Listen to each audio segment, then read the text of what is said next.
Halo anak-anak kelas 3 SD. Berjumpa lagi dalam pelajaran seni budaya dan prakarya. Kali ini kira-kira kita akan belajar apa ya? Ada yang tahu? Sebelum belajar, perhatikan gambar-gambar berikut ini.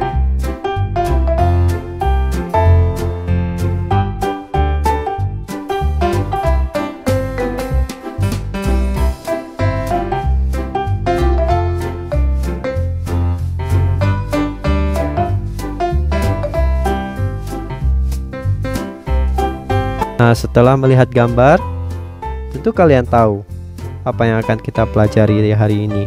Kali ini kita belajar dalam tema ketiga, subtema kedua pada pembelajaran 1 dan 3, yaitu tentang gerak tari. Buku yang kita gunakan yaitu buku PR tema 3, Benda di Sekitarku, pada halaman 35 dan halaman 44 sampai 45. Sekarang kalian boleh membuka bukunya pada halaman 35 dan halaman 44 sampai 45. Materi yang akan kita pelajari di hari ini yaitu menirukan gerak tari berdasarkan ruang. Itu yang pertama. Dan yang kedua, kita akan belajar menirukan gerak tari berdasarkan dinamika. Sekarang kita masuk ke dalam materi yang pertama, yaitu menirukan gerak tari berdasarkan ruang. Gerak tari dapat dilakukan di berbagai tempat. Tentunya tempat yang dipilih sebaiknya luas sehingga mudah untuk kalian bergerak. Contoh tempat menari bisa dilakukan di teras rumah atau di panggung. Bagaimana cara melakukan gerak tari berdasarkan ruang? Sekarang kalian perhatikan gambar berikut ini. Gambar yang pertama, anak berada di bagian tengah panggung. Kemudian anak mengayunkan tangan ke kanan dan ke kiri. Gambar yang kedua, anak mengayunkan tangan ke depan dan ke belakang sambil berjalan ke bagian depan panggung. Berarti anak menuju depan panggung. Gambar yang ketiga, anak sudah berada di panggung bagian depan. Kemudian anak mengayunkan tangan ke kanan dan ke kiri. Gambar yang keempat, anak berjalan memutari panggung melalui garis melingkar. Ya, jadi polanya yaitu garis melingkar. Sekarang kita masuk ke dalam bahasan kedua, yaitu menirukan gerak tari berdasarkan dinamika. Coba kalian perhatikan gambar yang di samping dalam melakukan gerak tari berdasarkan dinamika. Menarik bukan? Nah, saat melakukan gerak tari harus dilakukan dengan kompak.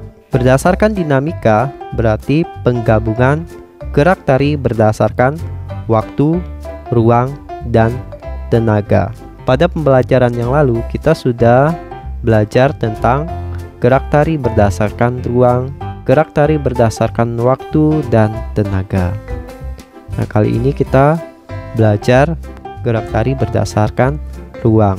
Ya, jadi gabungan ketiga gerak tari tersebut menghasilkan gerak tari yang berdinamika. Coba perhatikan gambar berikut. Gambar yang pertama, anak melakukan gerak tari dengan kaki menapak lantai. Kedua tangan direntangkan ke kanan dan ke kiri. Kemudian kedua tangan ditekuk ke depan dada dengan hitungan 1 sampai 4.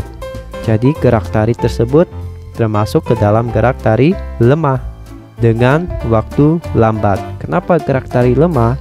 Karena kakinya menapak lantai. Ya, jadi tenaga yang dibutuhkan dalam menapak lantai itu sedikit. Sedangkan hitungannya 1 sampai 4. Kalau hitungannya 1 sampai 4, berarti gerak tari yang dilakukan termasuk ke dalam gerak tari dengan waktu lambat. Kita lanjut ke gambar yang kedua. Anak melakukan gerak tari dengan kaki cincit, berlari kecil, memutari panggung. Posisi tangan direntangkan ke kanan dan kiri. Kemudian tangan ke atas dengan hitungan 1 sampai 2. Jadi gerak tari tersebut termasuk ke dalam gerak tari kuat dengan waktu sedang. Kenapa termasuk ke dalam gerak tari kuat? Karena tenaga yang dibutuhkan anak yaitu banyak dengan berjinjit. Kemudian hitungannya 1 sampai 2, berarti termasuk dalam gerak tari dengan waktu sedang. Kita lanjut ke dalam gambar yang ketiga.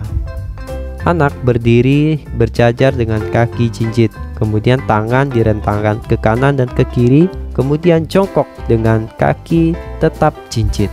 Tangan ditekuk ke depan dada dengan hitungan 1, 2. Jadi gerak tari tersebut termasuk gerak tari kuat dengan waktu sedang. Dan demikian penjelasan tentang melakukan gerak tari berdasarkan ruang, waktu, dan tenaga. Aku harap kalian bisa mengerti, dan jika kalian ingin lebih mengerti lagi, silakan kalian pelajari dalam buku tema ketiga pada subtema kedua ya. Terima kasih sudah memperhatikan dengan baik. Sampai jumpa.